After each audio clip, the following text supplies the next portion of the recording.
Everyone, welcome back to my mini blog. আজকে কিন্তু আমরা বেরিয়ে গেছিলাম একটা শুভ কাজের জন্যই। তাই জন্য আমি, মা আর গোপুকেও কিন্তু আজকে নিয়ে গিয়েছিলাম। আর বাবা ছিল অফিসেই, তো ওখান থেকে বাবা আমাদের সাথে চলে যাবে। আমরা টোটো করে চলে গিয়েছিলাম বাবাদের অফিসের সামনে, আর ওখান থেকে বেরিয়ে গেছিলাম। আসলে আমরা রিসেন্টলি একটা নতুন গাড়ি কিনেছি, মানে বাবাই গাড়ি কিনেছে, তো ওটার জন্যই আজকে পুজো দিতে ভেবেছিলাম যাবো জল্পেশ মন্দিরে। তো সেখানে যাওয়ার আগে আমাদের মায়ের মন্দিরে কিন্তু পুজোটা সারিনি, আর এখানে গোপুকেও বসানো হয়েছিল উপরে।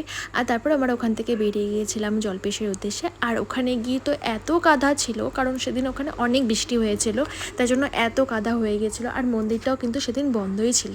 যাই হোক, আমরা মন্দিরের ভিতরে ঢুকতে পারিনি, বাট বাইরেটা একটু ঘুরে ওখান থেকে বেরিয়ে গিয়েছিলাম। আর বাড়ি আসার সময় ভেবেছিলাম যে কোথাও যখন যাওয়া হলো না, তাহলে ডিনার করেই বাড়িতে যাওয়া হোক। তাই জন্য আমি, বাবা, মা আর এখানে কিন্তু আমার ভাগনাটাও গিয়েছিল। তো আমরা সবাই মিলে ডিনার করলাম। আর এখানে অনেক কিছু আমরা খাওয়া দাওয়া করছিলাম সেদিন।